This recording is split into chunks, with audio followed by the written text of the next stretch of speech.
Morning class and welcome to next lecture of financial market. ठीक है, तो हमने लास्ट क्लास में हमने law of one price discuss किया था थोड़ा। ठीक है, तो हमने कहा था if two countries produce identical goods at transaction cost and trade values are very low, the goods should sell for exactly the same price in the two countries. For example, if a ton of steel cost $10 per ton in the US and identical steel costs yen 10,000 per ton in Japan, then for law of one price to hold, the exchange rate between Japanese yen and US dollar should be 100 yen to $1। ठीक है, अगर exchange rate बढ़ के 200 yen to $1 हो गया तो then Japanese steel would sell for $50, which is half the price of American steel, and it would sell for uh,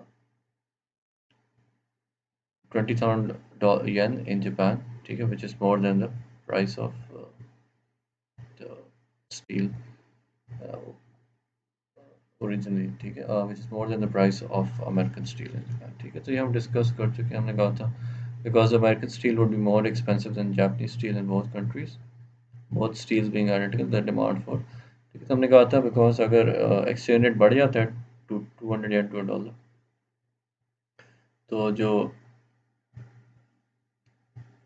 American steel है, ठीक है, उसकी जो प्राइस है वो ज़्यादा होगी in both countries, which means it will be more in America as well as in Japan. ठीक है, तो प्राइस ज़्यादा होने से उसकी डिमांड कम हो जाएगी and it will eventually fall to zero. ठीक है, तो डिमांड जब ज़ीरो हो जाएगी तो सप्लाई एक्सेस में आ जाएगी, और इस डिफरेंस को कम करने का एक ही तरीका है कि एक्सचेंज रेट को वापस लेके जाया जाए at the rate of 100 yen per dollar। उसके बाद एक और थ्योरी है, we call it the theory of purchasing power parity, which states that exchange rates between two countries will adjust to reflect changes in price levels between two countries। ये theory of purchasing power parity, it basically is it's a theory जिसका मकसद ये to understand how exchange rates behave। ठीक है, तो this is one of the theories which has the basic intention of trying to predict कि किसी भी दो मुल्कों की करेंसी के बीच में एक्सचेंज रेट किस तरह डिटरमिन किया जा सकता है, और what are the possible factors which can change this exchange rate। ठीक है, simply purchasing power parity theory ये कहती है कि the exchange rates between any two countries will adjust to reflect changes in prices। ठीक है, तो according to the theory of purchasing power parity, the exchange rate between two countries will be equal to the ratio of price levels between the two countries। ठीक है, so suppose the the price of Japanese steel rises by 10% in the previous example। ठीक है, तो हमने बात की थी ना ओरिजिनली जब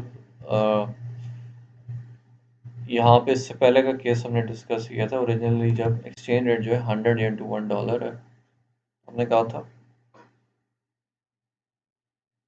the price of American steel in America is $10 and the price of Japanese steel in Japan is yen 10,000। ठीक है, so let's suppose कि the price of Japanese steel rises by 10%। ठीक है, यानी कि जो जापानीज स्टील है वो 10% इंक्रीज कर जाता है प्राइस में। तो पहले उसकी प्राइस 10,000 yen थी, तो अगर 10,000 yen इंक्रीज कर जाए बाय 10%, तो कितना होगा?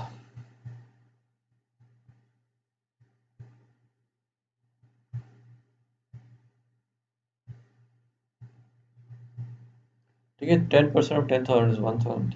दैट मीन्स के जो the new price of Japanese steel in Japan will be equal to 11,000 yen। ठीक है, तो अगर प्राइस इंक्रीज करके 11,000 yen हो जाए तो एक्सचेंज रेट भी इंक्रीज कर देगा। ठीक है, exchange rate will increase to 100 yen to $1। ठीक है, इसको आप कैलकुलेट भी करके देख सकते हैं। ठीक है, बिकॉज अमेरिकन स्टील की प्राइस $100 है, इन द यूएस है 100 नहीं बल्कि let's check, I think it was $10 per day.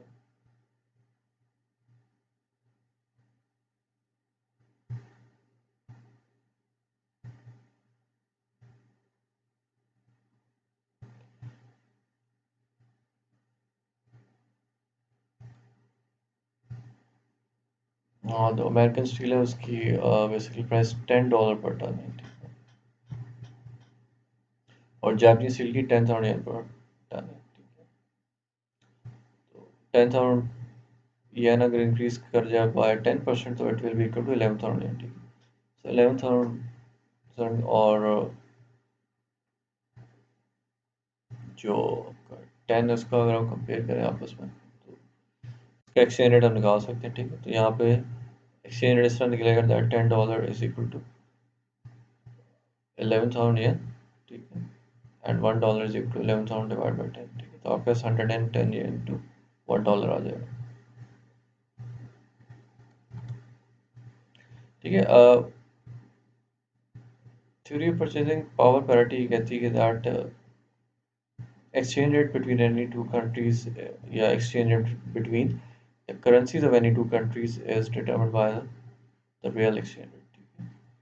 Purchasing power parity की थ्योरी ये भी कहती है कि बेसिकली परचेजिंग पावर पैरिटी की थ्योरी में कॉन्सेप्ट है रियल एक्सचेंज रेट का, ठीक है। तो according to the theory purchasing power parity, the exchange rate between the currencies of two countries is determined by the real exchange rate, ठीक है। Real exchange rate क्या है? Real exchange rate refers to the price at which domestic goods can be exchanged for foreign goods, ठीक है। For example Toyota गाड़ी है, ठीक है, उसकी प्राइस अमेरिका पाकिस्तान लेट से 10 लाख है, ठीक है। एंड जापान उसकी प्राइस लेट से 1 मिलियन येन है, ठीक है। तो पाकिस्तानी रुपये और येन के बीच में एक्सचेंज रेट होगा it will be dependent on के आप टोयोटा गाड़ी को लेट से अगर मैं जापान में बेचता हूँ तो किस रेट पे बेचूंगा, ठीक है। इसी तरह अगर मैं टोयोटा गाड़ी को पाकिस्तान में खरीदता हूँ तो किस रेट पर खरीद सकता हूँ, ठीक है। In effect real exchange rate is the price of foreign goods relative to domestic goods denominated in domestic countries, ठीक है। तो रियल एक्सचेंज रेट की एक और थोड़ी आसान डेफिनेशन हमारे पास आ जाती है। In effect the real exchange rate is the price of foreign goods relative to domestic goods denominated in domestic currency, ठीक है। इसकी एग्जांपल देख लेते हैं। Suppose if a basket of goods cost $50 in the USA and a similar basket of goods cost $75 in Japan because it costs 7,500 yen, then the exchange rate is equal to the relative price of the two, ठीक है। तो यहाँ पे एक example है, example ये कहती है सपोज कि एक बास्केट ऑफ गुड्स है, बास्केट का मतलब है कलेक्शन ऑफ गुड्स, ठीक है। Collection of goods cost $50 in the USA और उसी तरह की जो कलेक्शन ऑफ गुड्स है इट कॉस्ट $75 इन जापान, ठीक है। तो हमें पता है कि एक चीज़ की प्राइस यूएसए में $50 है और उसी चीज़ की प्राइस 75 है इन जापान। तो जो एक्सचेंज रेट है बिटवीन यूएस डॉलर और Japanese yen it will be equal to the relative price of the basket of goods, ठीक है। तो relative price of basket of goods क्या होगी? Price of basket of goods in the US divide by price of basket of goods in Japan, ठीक है। But should be 50 divide by 75। तो अगर आप 50 को 75 से डिवाइड कर दें तो I think it's 0.66,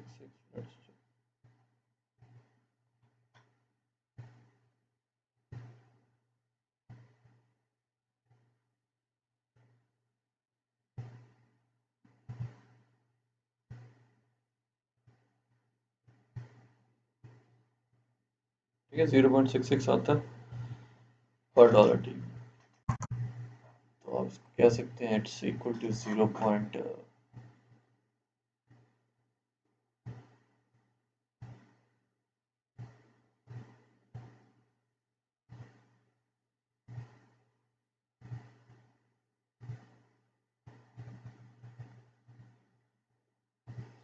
let's see ये आ जाएगा 0.66 आ जाएगा, ठीक है। इस it's a real exchange rate, ठीक है। तो ये इस तरह नहीं होगा पर डॉलर या पर येन के हिसाब से, ठीक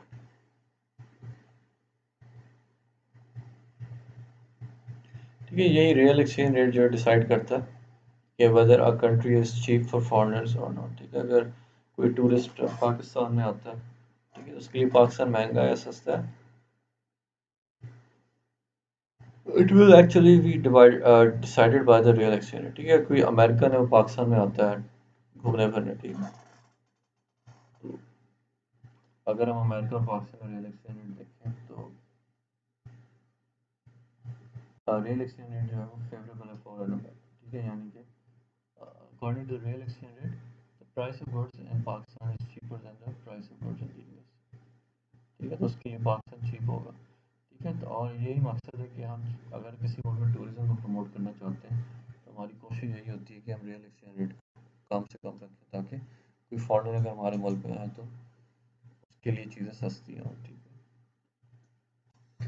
ठीक है। इसी तरह according to the theory of purchasing power parity, if a country's price level rises relative to another's, its currency should depreciate.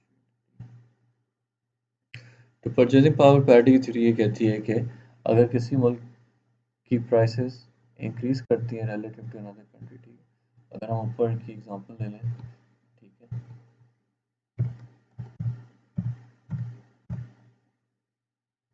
ठीक है, अगर basket of goods in the US से $50 अगर ये इंक्रीज कर जाए टू लेट्स से $60, तो ये जो एक्सचेंज रेट है चेंज होगा। ठीक है, इट विल एक्चुअली इंक्रीज। ठीक है,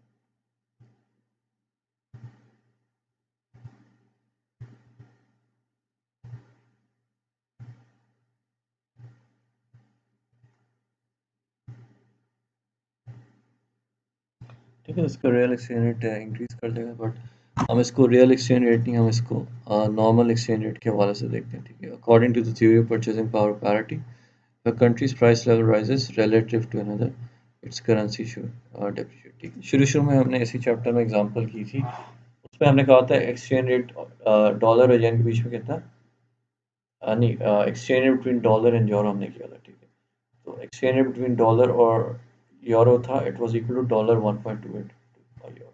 ठीक है, तो लेट्स से अमेरिका में प्राइस ऑफ गुड्स इज $50 और यूरो में जो है प्राइस ऑफ गुड्स इज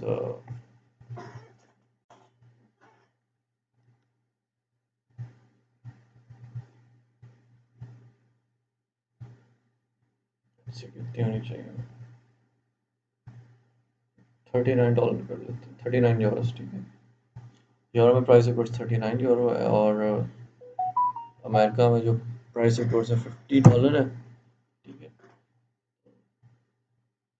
अगर यूएसए में प्राइसेस इंक्रीज कर जाए, लेट्स से $50 से इंक्रीज करके $60 हो जाए, तो dollar will depreciate relative to the euro. ठीक है, यानी एक्सचेंज रेट जो है वो 1.28 से इंक्रीज करके लेट्स से 1.4 हो जाएगा अगेंस्ट द यूरो। ठीक है, यानी कि डॉलर विल डेप्रिशिएट।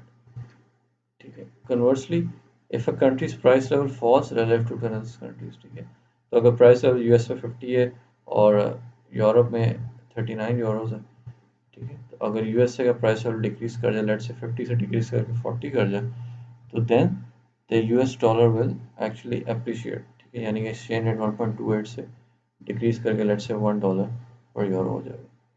ठीक है, तो currency will actually appreciate in that case. ठीक है,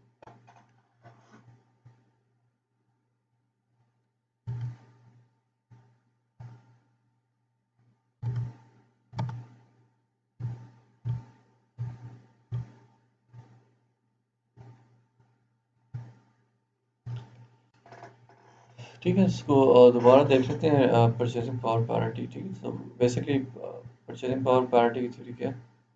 theory of purchasing power parity states that exchange rates between two countries will adjust to reflect changes in price levels between two countries। यानी कि अगर दो मुल्कों के बीच में प्राइस लेवल्स चेंज होंगे तो या basically the exchange rate between the currencies of any two countries is equal to the price levels between two countries. अगर price level between two countries change relative to another, तो exchange rate भी change होगा। इसकी example यही है, suppose price of Japanese steel rises by 10% in the above example, according to the law of one price, the exchange rate rises to 110 yen to a dollar। और purchasing power parity की theory कहती है एक चीज़ है real exchange rate. ठीक है, real exchange rate determines के currencies के बीच में जो है एक्सचेंज रेट क्या होगा। और रियल एक्सचेंज रेट क्या है? Refers to the price at which domestic goods can be exchange for foreign goods, और more simply, in fact the real exchange rate is the price of foreign goods relative to domestic goods denominated in domestic currency। इसकी example हम ले लेते हैं कि let's say US में basket of goods cost $50 and the same basket of goods cost $75 Japan. तो जो real exchange rate है it will B 50 divided by 75 equal to 0.66, ठीक है। The real exchange rate determines whether a country is cheap or expensive for a foreigner, ठीक है। अगर real exchange rate ऐसे होगा, फॉर एग्जांपल अगर हम इस रियल एक्सचेंज रेट को देखें, ठीक है, तो US is actually cheaper for Japanese, ठीक है, because the cost of the same goods is cheaper in the USA, ठीक है। तो यानी कि ज़ाहिर है अगर रियल एक्सचेंज रेट ऐसा होगा कि किसी भी मुल्क में चीज़ों की प्राइसेस कम है relative to another country, for example America में प्राइसेस कम है रिलेटिव टू यूएसए, तो हमारा रियल एक्सचेंज रेट भी इस चीज़ को रिफ्लेक्ट करेगा, ठीक है। रियल एक्सचेंज रेट को हम देख के बता सकते हैं कि whether a country whether in a country prices are cheaper और नॉट, ठीक है। नॉर्मली अगर आपका रियल एक्सचेंज रेट 1 से नीचे होगा तो आप कह सकते हैं कि डोमेस्टिक गुड्स या जो होम कंट्री है उस पर प्राइस लेवल आर लो। अगर 1 से ज़्यादा तो you can say that home country price levels are high. According to theory of purchasing power parity, if a country's price level rises relative to another's, its currency should depreciate, ठीक है। तो purchasing power parity ये भी कहती है कि अगर एक मुल्क में प्राइसेस इंक्रीज करती हैं रिलेटिव टू अनदर तो उस मुल्क की करेंसी पर डेप्रिशिएट करनी चाहिए दूसरे मुल्क की करेंसी से रिलेटिव, ठीक है। फॉर एग्जांपल अगर हम यूएसए और यूरोप की एग्जांपल ले लेते हैं, इफ प्राइसेस अगर एक्सचेंज रेट $1.28 टू यूरो है, if prices in USA increase तो आप यूएस डॉलर जो है डेप्रिशिएट करेगा और exchange rate will increase to let's say $1.4 पर यूरो।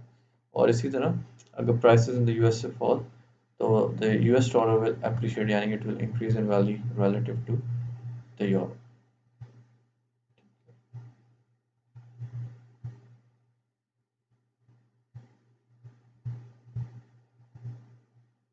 ठीक है। इसमें एक चीज़ और बताता चलूँ कि जो purchasing power parity it's one theory, ठीक है।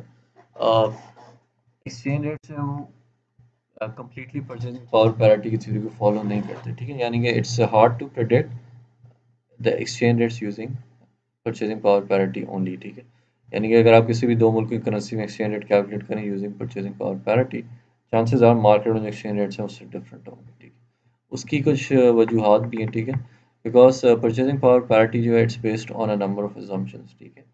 तो इस थ्योरी को बिल्कुल एक्यूरेटली अप्लाई करने के लिए ज़रूरी है कि वो सारी assumptions भी सेटिस्फाई हो, ठीक है। सारी assumptions कई मार्केट्स में सेटिस्फाई नहीं होती, ठीक है, बिकॉज मार्केट्स में कहीं ना कहीं इम्परफेक्शंस आई जाती हैं, ठीक है, ठीक है। या आप ये भी कह सकते हैं कि परचेजिंग पावर पैरिटी की जो assumptions हैं they are not very realistic, ठीक है, इस तरह से भी कह सकते हैं, because they do not always hold in the real world, ठीक है। और भी कुछ फैक्टर्स हैं, ठीक है, उनको हम may be later on discuss करेंगे, ठीक है। So that's all for this lecture and thank you so much.